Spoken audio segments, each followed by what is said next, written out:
Hello everyone, your favorite Kaflar is back with some more Halo Reach, and we're continuing on with the, what's it called, extensive thoughts on Halo Reach. Alrighty, so I just talked about Countdown, and now we're gonna move on to the Forge World maps. And there's a lot of these, like Pinnacle, Cage, Hemorrhage, Adam, Cliffhanger, yeah, all these.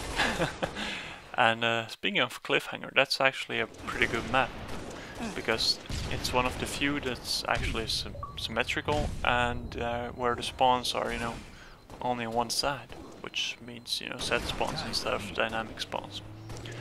But really, how lazy can Bungie get that they have to use so many Forge World maps instead of just creating the, even though they're remakes, most of them, from like Halo 2, like Pinnacle is a remake from Halo 2, can't remember what the map is called, but still. Can't you just use a different, layout or something, because they all look kind of blend, and they're like, meh.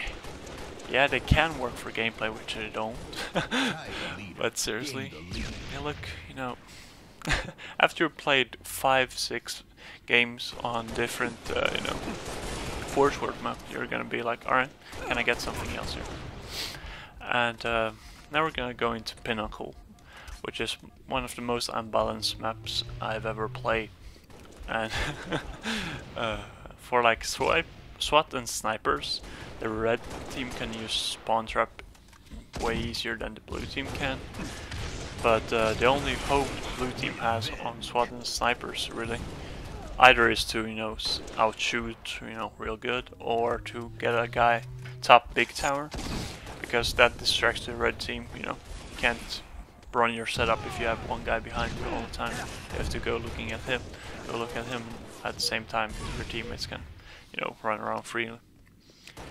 But then again, for Slayer, the blue team has crazy advantage, because when you spawn above rockets as the blue team, you can one drops down rockets, gets rockets, goes through teleporter, using shotgun, and from Shoddy you can, first off pick someone coming to top mid from the other side, plus you can mess with the other team's sniper. So the blue team can, if you want to, get rocket, sniper, Shoddy, and the red team gets possibly a sniper. And after you've locked in the red team into the big tower, they get no power weapons, and you can it's ridiculous. No clue why they made that map the way it is. At least they could, change so the sniper spawns in the big tower or something. Oh well. Then we move on to Cage, which is another ridiculously bad map. Probably the worst map in my opinion. At least for Slayer. Because if you get bottom, you're all bottom, and the enemy team's up top, and let's say you're down by 5 to 10 kills, nothing major, but it's like you have two narrow ways to get up, and the other team can just get a hold of those choke points and nade and whatever, because the only way you can get up is through the lift and the long sideway going up to top health pack eventually. But Bungie actually fixed this. I think for Slayer they made a new one called Uncaged, and I only think this is for Slayer, which was the only problem really. So in Uncaged there's like 4 ways to move around the map now instead of 2. From bottom mid, where the rocket spawns, you have a lift going up to top health pack, and then you also have when you come from bottom mid around towards the lift, you can there's a ramp instead of that little drop off, so people can come up and down. So that's a good thing. And for SWAT and snipers, it's not really a problem with the 2 narrow ways, because you can just one shot the other guy up top. But it's still, So here actually a good plus for Bungie for fixing a very broken map. Alright, so the rest of the Forge World maps, like Hemorrhage, and that's Blood Gulch from the old Halos, I won't go into those, but I actually like that they made the remakes, but they could have, made them a bit different, the skins and stuff. Alrighty, so Powerhouse. This is a great map in my opinion, but most hated that I talked to. I have no clue why. Alrighty, so for SWAT and snipers, it's it's just moving around the map. You have the spawn trap on the beach and the rock garden, but that's all you have to worry about. So for SWAT and snipers, this plays out well, and for slayers, sort of balanced as well if the other team knows how to play. The red team spawns up top and will get, you know, a faster drop down to rockets, but if the blue team can jump up top of the little roof house thingy at the start of blue spawn, they can actually outshoot the guys trying to rush for rockets. So in my opinion, this is a balanced map. Reflection. This is a remake from Halo 2, I think, as well. I didn't play Halo 2 so too much, so I noticed that. And this map just looks amazing. If you go into Reflection and just look around, it's beautiful. For Slayer, at least, the red team has a huge advantage at the start, but then, you know, later in the game, after the initial push, it's kind of evened out whoever gets top control. Because from top control, you basically control both sides plus top snipe, and then you get sniper and should be able to get rockets as well because you have full vision of the middle of the map. And for what's it called? SWAT and snipers, this map plays out like just like any other map with top control. You know, it's a huge battle to get up top, and once you get up top, you can rack up kills easily. As long as you don't rush out and try to rush their spawn, because then you're just gonna flip the spawn, and the other team is gonna get the top control. Spire, I don't know if you guys even play Invasion or Big Team, but this is, yeah, Invasion map, and it's kind of hard to defend in my opinion, because if you lose the first point, you're pretty much screwed all the way through. Because unlike Boneyard, where the core is very hard to get out, here it's just to take the core, drop down, and you're pretty much there. So just try to defend the first point, and if you can do that, that's good. Sword base. Oh my god, I hate this map. It's like, oh my god. We're playing SWAT? Sword base. What's the next map? Hopefully it's not sword base. Oh my god, it's sword base again? Come on, guys. It's like every chance people get in, at least in SWAT, to play sword base, they're like, oh my god, it's sword base. Oh yeah. So when you start playing, the red team's gonna get top control and the blue team's gonna be screwed from the beginning, because there's always gonna be one going checking gold lift. So if you lift up gold, you're gonna be dead. There's usually one guy going, you know, security or break room, which means if you try to rush the bottom bridge, you're dead. If they know how to play it. I'm assuming this now.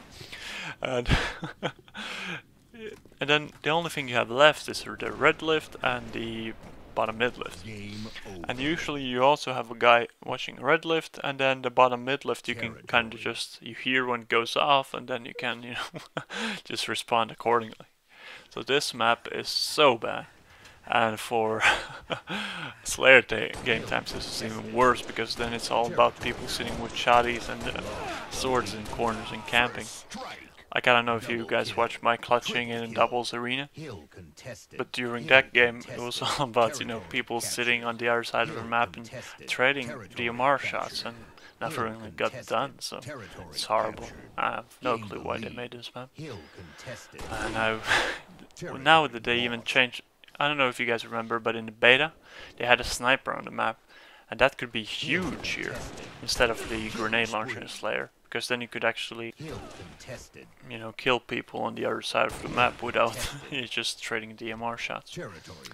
And we have Zealot, which is probably my favorite map in Halo Reach, just because it's arena type, you know, symmetrical, and there is a top control kind of deal where you control the red landing, blue landing, and top gold, which is the red.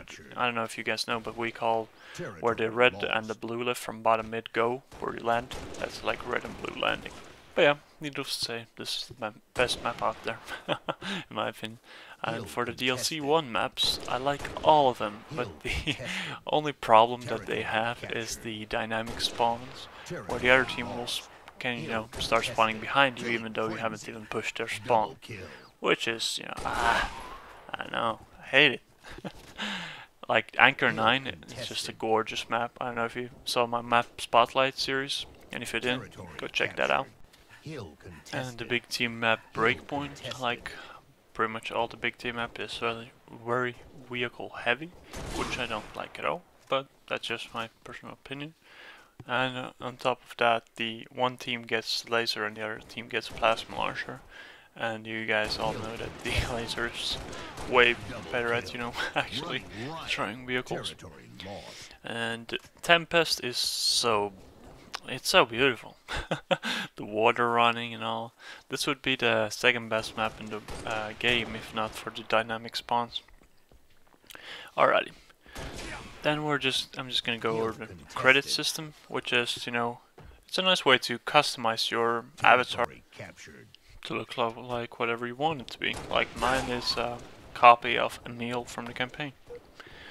But at the same time, without any ranked playlists, so to say, like SWAT and Snipers and MLG and these, it's hard to, tell if a player you see in the lobby is good or not, without, having to play him. So, and you play against, it's so different. You can play against noobs, and then the next game you play against real good players. So, this is a little problem, but you get used to it. And in conclusion, Halo Reach is a great game, but it takes Halo in a different direction from where Halo 2 and Halo 3 were going. And I applaud this effort, but at the same time, they could have perfected, or at least made the bloom thingy a little bit better, to actually adjust it for competitive play. But at the same time, I'm very glad they didn't make a Halo 3 copy with better graphics. And they also bring the maps and the unbalance there, plus the spawns that goes on certain maps. But other than that, Halo Reach is a very good game. I just love playing it, as you probably noticed from my videos. Well, I hope you guys enjoyed this little two-part series where I went over my thoughts on Halo Reach. And yeah, someone commented earlier today, why don't you do one for Black Ops? And I got inspired, and I'll do that some week. So for that. And yeah, that's pretty much it. Halo 3 is still the best game ever, in my opinion, but Halo Reach comes very close to that. You might fixes the